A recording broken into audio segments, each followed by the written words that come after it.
नई दिन और नई शुरुआत दोस्तों।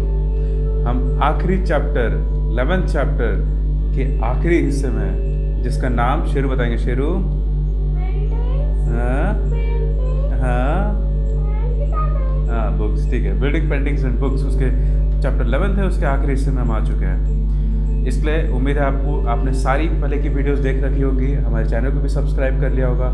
अब चैप्टर 6 के बाद क्लास 6 के बाद हम क्लास 7 पे बहुत जल्द आने वाले हैं, इसलिए उसके अपडेट्स के लिए आप हमें तैयार रखिएगा। और शेरू उम्मीद करते हैं ये अपने टेस्ट में पास हो जाएंगे, इनका टेस्ट भी हम लेंगे। तैयार हो? जी नहीं, टेस्ट नहीं लेंगे। हिस्ट्री में मज़ा आना चाहिए।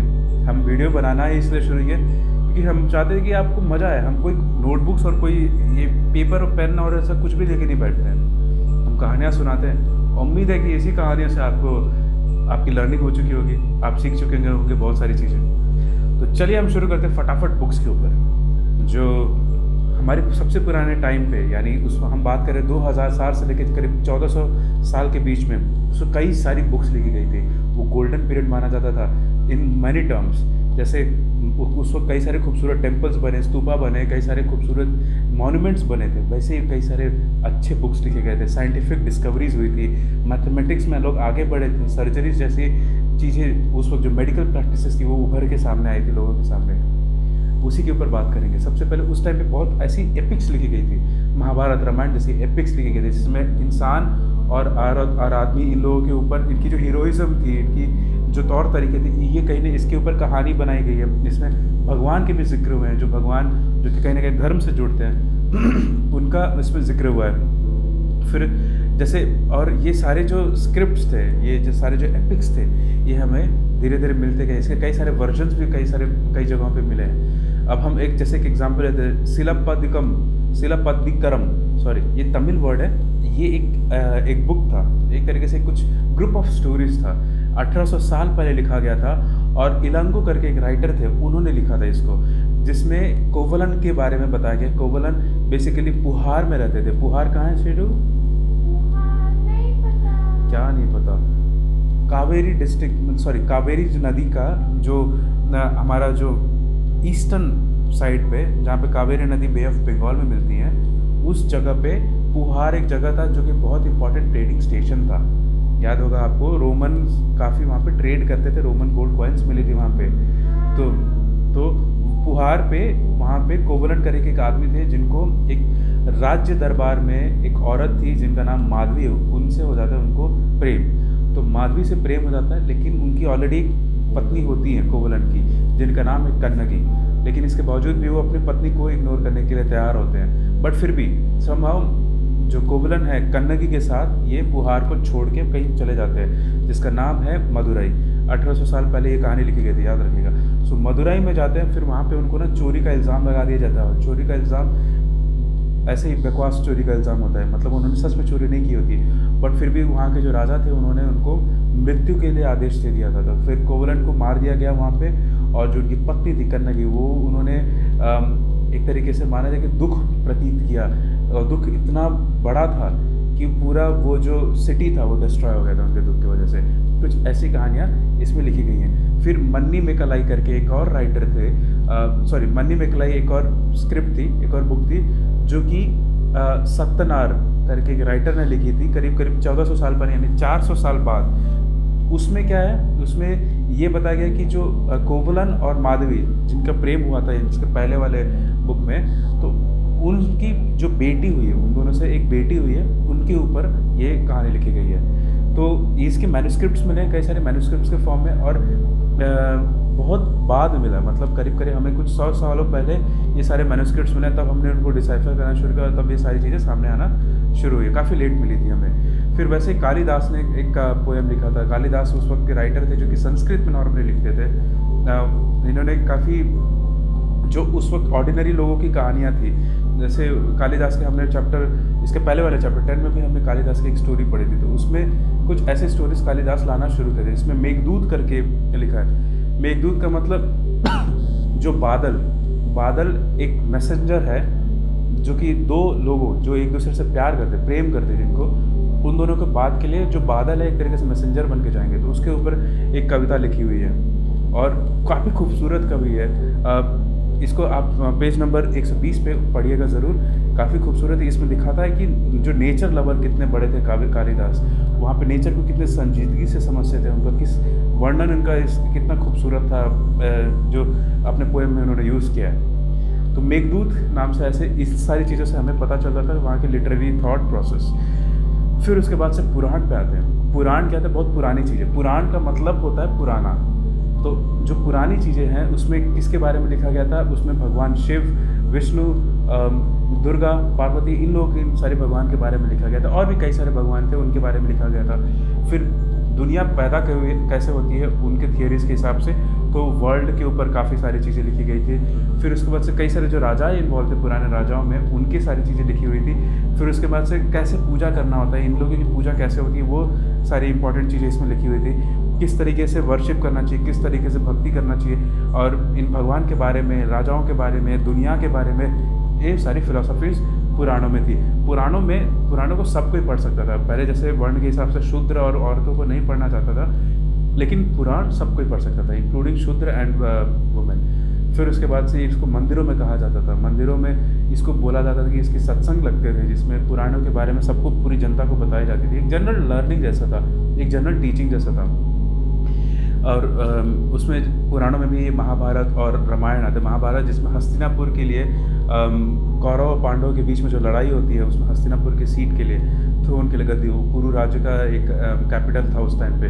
उस महाभारत में भगवत गीता लिखी गई थी। जब अर्जुन और भगवान कृष्ण के बीच में जो बातें हुई, अर्जुन जो कि डिसाइपल थे भगवान कृष्ण और दोस्त भी थे साथ साथ में, तो उनके बीच में जो डिस्कशन हुआ, जो थॉट प्रोसेस चला, उससे महाभारत में भगवत गीता लिखी गई है, जो कि एक इम्पॉर्टेंट टीचिंग, मतलब रिलीजन के पॉइंट ऑफ व्यू से हिंदू का एक काफ़ी इंपॉर्टेंट बुक, जो सैक्रेड टेक्स्ट होता है, वो भगवत गीता है। फिर उसी के साथ साथ में रामायण भी लिखी गई थी उसी कहीं ना कहीं उसी टाइम पे। जो महाभारत को ऐसा बोलते हैं कि महर्षि व्यास ने लिखा था। 1500 साल पहले महर्षि व्यास ने गीता और महाभारत को लिखा था। उन्होंने फिर से इसको बनाया था, मतलब जो उसको लेटर वैदिक टेक्स्ट इसको कह सकते हैं, संस्कृत में भी इन्होंने कन्वर्ट किया था। वैसे रामायण भी संस्कृत में कन्वर्ट किया गया है, जिसको लिखा है वाल्मीकि ऋषि ने। रामायण क्या है? बेसिकली भगवान राम पे बेस्ड है।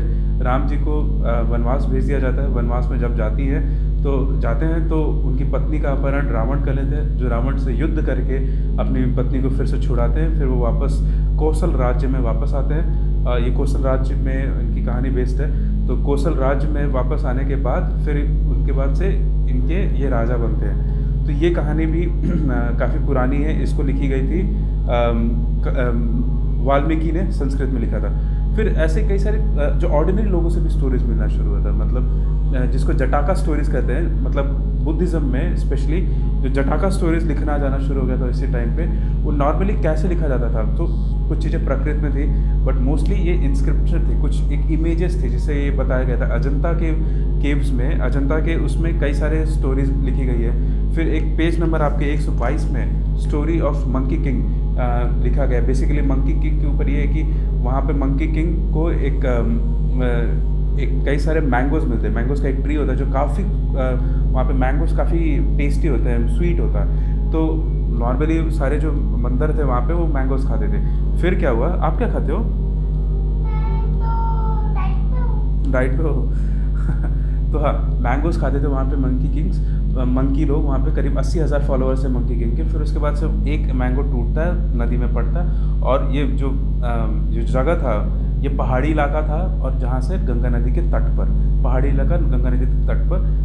लेकिन इतना स्वीट फ्रूट प्लेन्स पे नहीं था। बनारस के साइड पे नहीं था इतना सुंदर फ्रूट। वाराणसी के पास में भी गंगा नदी बहती है, तो वो फ्रूट गिरा पानी में और बह के आगे वाराणसी तक। वाराणसी पे एक राजा नहा रहे थे, वो फ्रूट मिला उनको, उन्होंने फ्रूट को देखा, फिर उसके बाद से खाया, और फ्रूट काफ़ी स्वीट निकला। तो उन्होंने अपने लोगों को बोला कि जो फॉरेस्ट ऑफिसर्स थे ये सब थे, उनको बोला कि आप ढूंढो कहाँ से आया है। तो ये फॉरेस्ट ऑफिसर्स गए, फिर ढूंढे, उन्होंने एक पेड़ निकाला, फिर वहाँ से उन्होंने सारे लोगों ने यहाँ मैंगोज़ खाए। फिर क्या हुआ कि जब वहाँ पे लोगों को पता चला कि यहाँ पे मंकी हैं जो ये मैंगोज़ खाते हैं, तो सोचा हम सब उनका वध कर देते हैं, ये सिर्फ ये हमारे लिए बचेगा। तो फिर जो मंकी किंग थे वहाँ पे, उनको लगा कि ये हमारे फॉलोअर्स के साथ गलत होने वाला है, तो तो उन्होंने सारे जो मैंगोज़ के पेड़ है उसको काट काट के एक ब्रिज जैसा बनाया सादे सो दैट कि गंगा नदी को पार कर जाए सारे लोग और फिर वहाँ से निकल जाएंगे। तो लेकिन इसी प्रोसेस में उनकी मृत्यु भी हो गई। तो ये राजा को काफ़ी बुरा लगा, इस चीज़ को काफ़ी बुरा लगा, इन्होंने शोक मनाया। तो ये चीज़ केव में लिखी गई है। ये भारूद करके सेंट्रल इंडिया में एक स्तूपा है, वहाँ पे इसकी इंस्क्रिप्शन के हिसाब से एक पिक्चरस्क स्टोरी है। कुछ इंस्क्रिप्शन फॉर्म में भी चीज़ें होती हैं बट मोस्टली पिक्चरस्क चीज़ें होती थी। अब ऐसे ही कई सारे एपिक्स लिखे गए, लेकिन साथ साथ में ज़रूरी नहीं कि सिर्फ कहानियाँ एपिक्स ही थे, बट साथ साथ में कुछ इम्पॉर्टेंट डिस्कवरीज भी होना शुरू हो गए। आर्यभट्ट ने एक जो उस वक्त के मैथमेटिशियन थे, एस्ट्रोनॉमर थे, उन्होंने आर्यभट्टियम करके एक बुक लिखी है जिसमें वो बताया है कि जो धरती है वो अपने एक्सिस पे घूमती है। जो जैसे उदय होता है सूरज का या चांद का, तो ऐसा नहीं कि वो अपने आप चीज़ें बनना शुरू हो जाती है, उसके पीछे एक वजह थी। वो वजह उन्होंने ढूंढ निकाली थी। उन्होंने जो सर्कल का सर्कमफेरेंस नापने की फॉर्मूला ढूंढ निकाला था, जो कि आज की डेट में भी एक्यूरेट है। जो पाई का वैल्यू है वो उन्होंने ढूंढ निकाला था, जो कि आज तक वो एक्यूरेट है। तो ऐसे ही और भी कई सारे मैथमेटिशियन उस टाइम पे आए, वारामिहिर, ब्रह्मगुप्त, भास्कराचार्य, इनके बारे में ज़रूर पढ़िएगा। वारामिहिर, ब्रह्मगुप्त और भास्कराचार्य, इन्होंने ये मैथमेटिक्स का कई सारे नए नए फार्मूलाज लेके आए। इन्होंने मैथमेटिकल वर्ल्ड में काफ़ी इनोवेशन दिया था। वैसे ही जैसे एक ज़ीरो का वैल्यू इंडिया से आया था, इंडिया से फिर अरब में गया, अरब से फिर यूरोप में गया, यहाँ से फिर ज़ीरो का यूज़ करना शुरू हुआ न्यूमेरिकल वर्ल्ड में। आपको पता है रोमन्स जो थे, रोमन्स को ज़ीरो पता ही नहीं था, बिना उनके काउंटिंग सिस्टम में ज़ीरो एग्जिस्ट ही नहीं करता था। हाँ, ज़ीरो के नीचे वैसे भी मतलब माइनस वाइनस होता है, बट हाँ ज़ीरो का यूज़ नहीं था उस टाइम पे। ज़ीरो उनको पता ही नहीं था क्या होता है, तो सीधा 1 2 3 पे आते थे। तो ज़ीरो का यूज़ कितना बड़ा हमारे मैथमेटिकल वर्ल्ड में या ओवरऑल वर्ल्ड में देख सकते हैं कितनी बड़ी इनोवेशन था, वो इंडिया से आया था। फिर उसके बाद से आयुर्वेद का उस वक्त स्थापना हुई थी। जैसे हमारे यहाँ पे बोला जाता है चरक संहिता में मेडिसिन के बारे में काफ़ी खास चीज़ें निकाली गई है। इतनी पुराने वक्त में चरक संहिता में मेडिसिन के ऊपर काफ़ी फैसिनेटिंग बुक लिखी हुई है। फिर वैसे महर्षि सुश्रुत संहिता लिखी है, इसमें सर्जरी के बारे में बताया गया। पुराने ज़माने में करीब ये हम बात कर रहे हैं 1st और 2nd सेंचुरीज कॉमन एरा में, जो कि अभी मान ले चलिए आप आराम से 1700-1800 साल पहले, आज से 1700-1800 साल पहले ये सर्जरीज होना शुरू हो गए थे हमारे साइंटिफिक डिस्कवरीज की वजह से। साथ साथ में पूरी दुनिया में, चाइना में पेपर बना दिया गया था। एक आदमी है जिसका नाम है काई लुन, ये 1800 साल पहले इसने पेपर का ढूंढ निकाला फॉर्मूला। क्या करता था, जो पेड़ की छाल हो गई, कुछ कपड़े हो गए, कुछ रस्सी हो गई, तो इन सबको ये मतलब पहले पीटता था, इसको प्लेन बनाता था, फिर पानी में डालता था, फिर पानी के बाद निकालने के बाद सुखाता था। तो इस तरीके से पेपर बनता है। आज भी अगर जितने मैनुअल पेपर आप निकालेंगे, जितने जहाँ पे मैनुअल पेपर अभी भी प्रोसेस होते हैं, तो कुछ इसी तरीके से होता है। जैसे बार्क ऑफ ट्रीज बोलते हैं, जो प्लांट के फाइबर हो गए, क्लोथ्स हो गए, फिर रोप्स हो गए, फिर पेड़ की छाल हो गई, ये सब को यूज़ करके इसको पहले भिगा के फिर इसको पीस के मतलब प्लेन बना देता है एक फ्लैट सरफेस पे, फिर इसको भिगाना होता था और फिर ड्राई करके ये पेपर की जैसा बनता था। तो ये करीब 1800 साल पहले आना शुरू हो गया। फिर उसके बाद से करीब ऐसा माना जाता है 1400 साल में ये कोरिया में जा रहा था। ये तकनीक चाइना में छिपकी थी, नॉर्मली बाहर की दुनिया को नहीं पता था कि ऐसा कोई तकनीक है पेपर बनाने वाला। हम उस टाइम पे मैन्युस्क्रिप्ट में लिखते थे। हमने चैप्टर 1 में पढ़ा था कि उस टाइम पे मैन्युस्क्रिप्ट यूज़ होता था हमारे इंडिया कॉन्टिनेंट में। उसके पहले फिर करीब ये 1900 पहले की बात करें जब चाइना में डिस्कवरी हुई थी। फिर उसके बाद से वो धीरे धीरे कोरिया में गया, कोरिया से जापान में गया, तो ये पेपर कैसे बनता है इसका लोगों ने ढूंढ निकाला। फिर ऐसे माना जाता है कि 1800 साल पहले ये बगदाद में आ चुका था। बगदाद में 1800 साल पहले पेपर बनाने की तकनीक चाइना से निकल के सामने आ चुकी थी। फिर धीरे धीरे Baghdad, west Asia, Indian subcontinent, हर जगह पे पेपर कैसे बनता है इसका फैलाव हो चुका था। और हम लोग मैन्युस्क्रिप्ट से पेपर पे आ गए। चैप्टर 11 ख़त्म, क्लास 6 का सिलेबस ख़त्म। लेकिन हम सिलेबस नहीं कंप्लीट कर रहे हैं। हम यहाँ पे उम्मीद करते हैं कि हमने थोड़ी सी क्यूरोसिटी बढ़ाई। आपको कभी हिस्ट्री पढ़ने के लिए सिर्फ एक टेक्स्ट बुक लेके और हमारे वीडियोस को यूज़ करके आप पूरी हिस्ट्री सिलेबस कंप्लीट कर सकते हैं। उससे ज़्यादा हमारा एम्फोसिस सिलेबस कंप्लीट से नहीं, बट आपका इंटरेस्ट बढ़ाने से। इतिहास को गहराई से पढ़िए, गहराई से समझिए, तभी इतिहास का असली मतलब समझ पाएंगे। इस वीडियो को यहीं विराम देते हैं। उम्मीद है आपको पसंद आया होगा। प्लीज़ हमारे चैनल को सब्सक्राइब करिए, दूसरे लोगों से शेयर करिए, सो दैट वो लोग भी हिस्ट्री के अंदर उनका इंटरेस्ट बढ़ता रहे।